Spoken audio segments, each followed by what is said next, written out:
Channel நண்பர்களுக்கு வணக்கம். நண்பர்களே, கடந்த 10 ஆண்டுகளுக்கு முன்னால் இருந்த இந்தியா தற்போது இல்லை என்பது உங்கள் அனைவருக்குமே தெரியும்.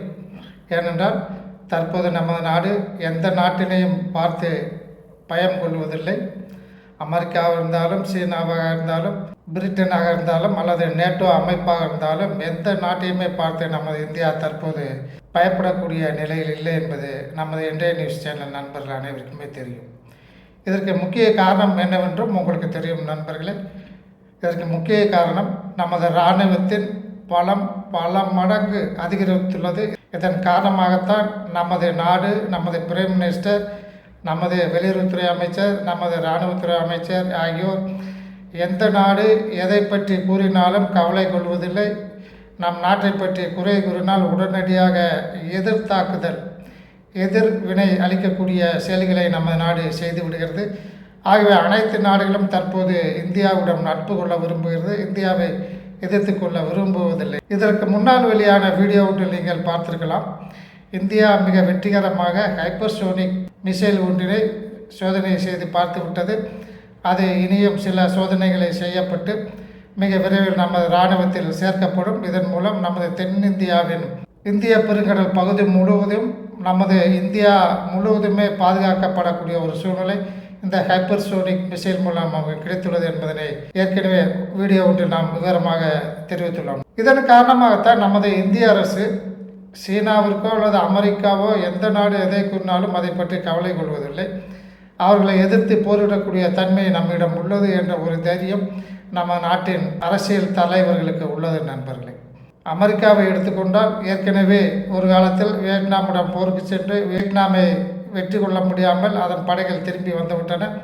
ஏராளமான அமெரிக்க வீரர்கள் கொல்லப்பட்டார்கள். அதே போன்று 25 வருடமாக ஆப்கானிஸ்தானத்தில் அமெரிக்க இராணுவம் அங்கு இருந்து தலிபான்களை அடக்குகிறேன் என்று கூறிக்கொண்டு அதுவும் முடியாமல் இருக்கின்ற அனைத்து ஆயுதத்தையுமே ஆப்கானிஸ்தானத்தில் விட்டுவிட்டு அமெரிக்கா சென்று விட்டது. அங்கும் அது தோற்றுவிட்டது. அதே போன்று சீனாவும் ஒரு காலத்தில் வியட்நாமிடம் போருக்கு சென்று அந்த சிறிய நாட்டினை வெற்றி கொள்ள முடியாமல் அந்த படைகள் திரும்பி வந்துவிட்டன நண்பர்களே.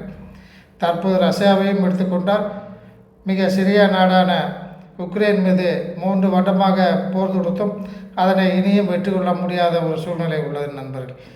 ஆகவே இந்த காலத்தில் பல ஆயுதங்களை கொண்டுள்ள நமது இந்தியாவை வெற்றி கொள்ள வேண்டுமானால் நிச்சயம் அமெரிக்காவால் முடியாது, ரஷ்யாவாலும் முடியாது, சீனாவாலும் முடியாது நண்பர்கள். அந்த அளவுக்கு தற்போது இராணுவம் மிக பலம் வாய்ந்ததாக தெரிகிறது. 1999ஆம் ஆண்டு திரு முஷாரப் அவர்கள் பாகிஸ்தானில் பிரசிடண்டாக இருந்தபோது அவர் நம்ம இந்தியாவிற்கு தெரியாமல், நம்ம இந்திய இராணுவத்திற்கு தெரியாமல் கார்கில் பகுதியில் தனது இராணுவ வீரர்களை உள்ளே அனுப்பி அந்த பகுதியை பிடித்து கொள்ளலாம் என்ற எண்ணத்தில் ஊடுருவல் செய்தார்கள்.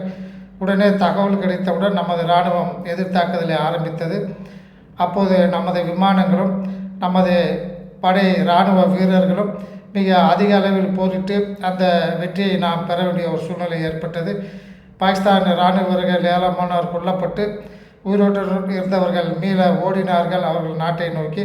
இதற்கு முக்கிய காரணமாக இருந்தது நமது மிரேஜ் 2000 என்று சொல்லக்கூடிய விமானமும் அப்போதுதான் தயாரித்து சோதனை செய்யப்பட்டு கொண்டு வந்த மல்டி பேரல் ராக்கெட் லான்ச்சர், அதாவது ஒரு லான்ச்சரிலிருந்து ஏராளமான ராக்கெட்டுகளை ஒரே நேரத்தில் அனுப்புவது எதிர்கள் இருக்கக்கூடிய இடத்தில் நண்பர்களே நம்மிடம் அப்பொழுது T-72 டேங்க்ஸ் பீரங்கிகள், T-80 பீரங்கிகள் போன்றவை இருந்துமே அதன் மூலம் ஏற்படும் குண்டுகள் அதிக உயரத்திற்கு செல்ல முடியவில்லை. ஆகவே தற்போதுதான் சோதனை செய்யப்பட்டு கொண்டு வந்த இந்த மல்டி பேரல் ராக்கெட் சிஸ்டம் என்பதனை பயன்படுத்தி ராக்கெட்டுகளை அந்த இராணுவ வீரர்கள், பாகிஸ்தான் இராணுவ வீரர்கள் இருந்த இடத்தை நோக்கி ஏராளமான ராக்கெட்டுகளை செலுத்தினார்கள். அதன் மூலம் ஏராளமான பாகிஸ்தான் இராணுவ வீரர்கள் கொல்லப்பட்டார்கள், ஓடி ஒளிந்தார்கள் நண்பர்கள். ஆகவே அதன் முக்கியத்துவத்தை அறிந்து கொண்ட நம்ம இந்திய அரசு இந்த பினாக்கா ராக்கெட் சிஸ்டம் என்ற ஒரு பெயரில் அந்த ராக்கெட் சிஸ்டத்தை மீண்டும் தரம் உயர்த்தப்பட்டு பயன்படுத்த ஆரம்பிக்கப்பட்டது. ஒரு யூனிட் என்பது 6 லான்ச்சர்கள் நண்பர்களே. ஒரு லான்ச்சரில் 12 எண்கள் ராக்கெட்டுகளை செலுத்துவதற்கான குழாய் இருக்கும். ஆகவே ஒரு யூனிட்டில் உள்ள 6 லான்ச்சரிலிருந்து 72 ராக்கெட்டுகளை ஒரே நேரத்தில் நாம் எதிரில் இருக்கக்கூடிய இடத்தை நோக்கி நாம் செலுத்த முடியும் நண்பர்களே. அவ்வாறு செலுத்தும் போது 44 செகண்ட் காலத்திற்குள் ஒரு நிமிடத்திற்கு உள்ளாகவே 22 ராக்கெட்டுகள் எனிமே இருக்கக்கூடிய இடத்தை நோக்கி இவை பாய்ந்துவிடும். ஆகவே அங்கு உள்ள எதிரி நாட்டு வீரர்கள் மாள வேண்டும் அல்லது ஓடி ஒளிய வேண்டும் நண்பர்களே. ஆகவே இந்த வகையிலான ராக்கெட் லான்ச்சர்கள் 2010 முதல் 16ஆம் ஆண்டு வரை நமது நாட்டில் உள்ள டாடா பவர் கம்பெனி நிறுவனமும் லாசனர் டூப்ரோ நிறுவனமும் இரண்டும் சேர்ந்து 2 யூனிட்டுகள் பினாக்கா ராக்கெட் சிஸ்டத்தினை செய்து நமது இந்தியன் ஆர்மிக்கு கொடுத்த நண்பர்களே. இந்த ராக்கெட் லான்ச்சரானது இலக்கினை நோக்கி நாம் செலுத்தும் போது இந்த 72 ராக்கெட்டுகளும் இலக்கிலிருந்து ஒரு 500 மீட்டர் சுற்றி இருக்கக்கூடிய இடத்தில் ஏதாவது ஒரு இடத்தில் சென்று தாக்கும். அவ்வாறு தாக்கும்போது அதில் உள்ள வார்கட் வெடித்து எதிரிகளின் நடமாட்டத்தை அங்கு குறைக்கும். நாம் அதிக அளவில் பயன்படுத்துவதற்காக முதலில் 2010 முதல் 16ஆம் ஆண்டிற்குள் 2 யூனிட்டுகள், அதாவது 12 ராக்கெட் லான்ச்சர்கள் தயாரிக்கப்பட்டு நமது இராணுவத்தில் கொடுக்கப்பட்டன நண்பர்களே. இந்த ராக்கெட்டுகள் சென்று விடும் தொலைவு இலக்கிலிருந்து 500 மீட்டருக்குள் விடும் என்று இருந்ததை ஆர்மி உடனடியாக நமது DRDO நிறுவனத்திற்கு தெரிவித்து அதனை மிகவும் அக்யூரசி உள்ளதாக செய்து தரும்படி கேட்டுக்கொண்டது. இதன்படி இந்த ராக்கெட் லான்ச்சர்கள் குறிப்பாக இலக்கிலிருந்து ஒரு 10 மீட்டர் தொலைவில் ஒரு 30 அடிக்குள் விழும் வகையில் இலக்கினை குறிப்பாகவும் தாக்க முடியும், அல்லது அந்த இலக்கிலிருந்து 10 மீட்டர் தொலைவிற்குள் அந்த ராக்கெட்டுகள் சென்று சேரும் வகையில் கைடட் கிட்ஸ் ஒன்று ஒவ்வொரு ராக்கெட்டிலும் நமது DRDO நிறுவனத்தின் கீழ் பணியாற்றி வரும் armament research and development establishment என்ற நிறுவனமும் ஹை மெட்டீரியல் ரிசர்ச் லேபரட்டரி என்ற 2 நிறுவனமும் சேர்ந்து இந்த கைடட் கிட் ஒன்றினை ஒவ்வொரு ராக்கெட்டிலும் பொருத்தினார்கள் நண்பர்களே. ஆகவே இந்த ராக்கெட்டுகள் இனி நேரடியாக இலக்கினை சென்று தாக்கும். அவ்வாறு சென்று தவறினாலும் ஒரு 10 மீட்டர் இடைவெளியில் அந்த ராக்கெட்டில் சென்று தாக்கும்போது அந்த எதிரிகளின் இலக்கு முழுமையாக அழிக்கப்பட்டுவிடும் நண்பர்களே. இப்போது ஒரு யூனிட் என்பது 18 எண்கள் கொண்ட லான்ச்சர்களாக மாற்றி அமைத்துள்ளார்கள். ஆகவே ஒரு யூனிட்டில் 18 லான்ச்சர்கள் இருக்கும். ஒவ்வொரு லான்ச்சரிலும் 12 ராக்கெட் குழாய்கள் இருக்கும் நண்பர்களே. இந்த ஒவ்வொரு ராக்கெட்டிலுமே கைடட் கிட் இருக்கும். இந்த கைடட் கிட் என்பது ஆன்போர்ட் கம்ப்யூட்டர் கொண்டது. ஒவ்வொரு ராக்கெட்டிலுமே ஒரு கம்ப்யூட்டர் இருக்கும் நண்பர்களே.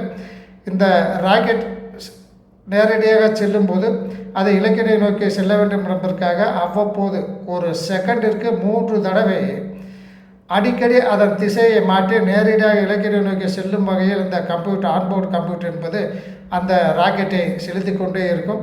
ஆகவே இலக்கினை நோக்கி தவற விடாமல் சரியாக ஒவ்வொரு ராக்கெட்டும் சென்று தாக்கும் நண்பர்களே. இவ்வகையிலான ராக்கெட்டுகளை தயாரித்து இந்த ராக்கெட் லான்ச்சர்களை நாம் வைக்கும்போது அவை எதிரிகளின் இடத்தை மிக துல்லியமாக தாக்கும் நண்பர்களே. எதிர் நாட்டின் ஆர்மி கேம்ப், டெரரிஸ்ட் பதுக்கியுள்ள இடங்கள், விமானங்கள் வைக்கப்பட்டுள்ள இடங்கள் என பலவகையான இடங்களையும் நாம் தாக்கி ஒரே நேரத்தில் நாம் அழித்து விட முடியும்.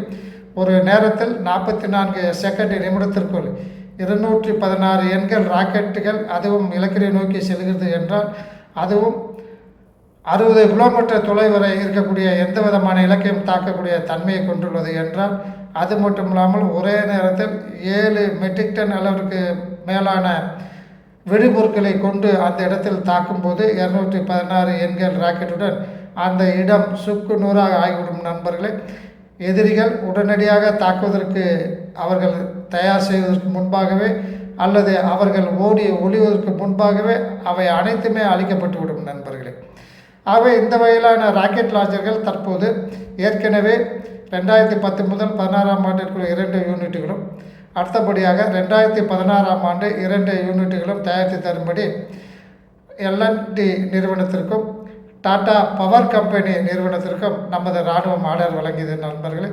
மீண்டும் 2020ஆம் ஆண்டு 6 எண்கள் ராக்கெட் லான்ச்சர்களை தயார் செய்து தரும்படி இராணுவம் ஆர்டர் வழங்கியது. ஆகவே மொத்தம் 10 எண்கள் ராக்கெட் லான்ச்சர்கள் ஏற்கனவே நமது இராணுவத்திடம் செயல்பாட்டில் உள்ளது நண்பர்களே. ஆகவே தற்போது சோதனை செய்யப்பட்ட இந்த கைடட் கிட் பொருத்தப்பட்ட ராக்கெட்டுகள் உள்ள ராக்கெட் லான்ச்சர்களை செய்து தரும்படி தற்போது மீண்டும் 10 எண்களை நமது இந்திய இராணுவம் ரூபாய் 2550 கோடி செலவில் தயாரித்து தரும்படி இந்த 2 நிறுவனங்களுக்கும் ஆணை வழங்கியுள்ளது நண்பர்களே.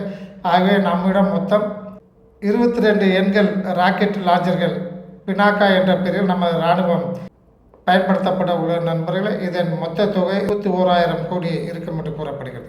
நமது எதிரி நாடுகள் தங்களது இராணுவத்தை மொத்தமாக அனுப்பி கொண்டிருக்கும் போது அல்லது ஆங்காங்கே பீரங்கிகளையும் மற்ற இதர தாக்குதல் சாதனங்களையும் அவை நிறுத்தி தயாராக போருக்கு ரெடி செய்து கொண்டிருக்கும் போது இந்த வகையிலான பினாக்கா ராக்கெட்டுகளை பயன்படுத்தி அவை அனைத்தையுமே நாம் அவர்கள் எதிர்கொள்வதற்கு முன்பாகவே நாம் அழித்து விட முடியும். முதலில் பயன்படுத்தப்பட்ட ராக்கெட் லாஞ்சர்கள் உள்ள ராக்கெட்டுகள் 37.5 கிலோமீட்டர் தொலைவுக்கு தான் செல்லும்.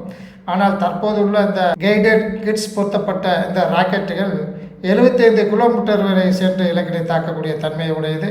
ஆகவே எதிரிகள் அதிக பயம் கொள்ள வேண்டும். நமது நாட்டினை தாக்குவதற்கு முன்பாக எதிர் நாடுகளின் எல்லையில் பாகிஸ்தான் மற்றும் சீனா எல்லையில் நம்மை தாக்குவதற்கு படைகள் தயார் நிலையில் இருந்தால் நம்மிடம் உள்ள ராக்கெட் லாஞ்சர்கள் மூலம் நம்மிடம் 22 யூனிட்டுகள் உள்ளன. ஒரு பினாக்கா யூனிட்டில் 18 லாஞ்சர்களும் ஒவ்வொரு லாஞ்சர்களும் 12 ராக்கெட்டுகளும் இருக்கும் நண்பர்களே. தற்போது 22 யூனிட்டுகள் உள்ளன. இவை மறுபடியும் அதிகரிக்கப்பட்டு நமது நாட்டினை காப்பதற்காக வேண்டிய அனைத்து வகையான தயார் நிலையிலும் நமது இராணுவம் இருப்பதாக தெரிகிறது நண்பர்களே. இதனை கண்டுத்தான் எதிர் நாடுகள் நம் மீது அவ்வளவு எளிதாக அடக்கிவிட முடியாது. இந்தியாவிடம் போர் தொடுத்தால் நமது நாடுதான் அதிக அளவில் அழிவு ஏற்படக்கூடும் என்ற விதத்தில் தான் சீனாவும் பயப்படுகிறது, அமெரிக்காவும் பயப்படுகிறது நண்பர்களே. பினாக்கா என்ற நமது ராக்கெட் சிஸ்டத்தை பார்த்து ஏற்கனவே ஆர்மேனியா நாடு நம்மிடம் இறக்குமதி செய்து தற்போது அதை பயன்படுத்தி வருகிறது அஜர்பைஜான் நாட்டிற்கு எதிராக. தற்போது பிரான்ஸ் நமது நாட்டின் பினாக்கா ராக்கெட் சிஸ்டத்தை வாங்கலாம் என்ற ஒரு எண்ணத்தில் பேச்சுவார்த்தை நடத்தி வருகிறது நண்பர்களே. ஆகவே நமது நாட்டின் உற்பத்தி செய்யப்படும் இராணுவ ஆயுதங்கள் அனைத்துமே மிக தரமானதாக உள்ளதால் பல நாடுகள் இதனை விரும்பி கேட்டு வருகின்றன நண்பர்களே. இதன் காரணமாகத்தான் நமது இந்தியா உலகத்தில் மிக வலிமை வாய்ந்த நாடாக, அனைத்து நாடுகளுக்கு மிக முக்கியமான ஒரு நாடாக விளங்குகிறது நண்பர்களே. தொடர்ந்து அடுத்த வீடியோவில் நமது பிரம்மோஸ் ராக்கெட் அதிக அளவில் தரம் உயர்த்தப்பட்டுள்ளது, அதை பற்றி நாம் பார்க்கலாம் நண்பர்களே. இத்துடன் இன்றைய நியூஸ் இந்த வீடியோ செய்தியை முடித்துக்கொள்ளலாம். நன்றி, வணக்கம். இதுபோன்று நமது இராணுவத்தின் வளர்ச்சி, நமது நாட்டின் பாதுகாப்பு போன்ற செய்திகளை உடனுக்குடன் தெரிந்து கொள்ள இன்றைய நியூஸ் யூடியூப் சேனலுக்கு சப்ஸ்கிரைப் செய்திடுங்கள் நண்பர்களே.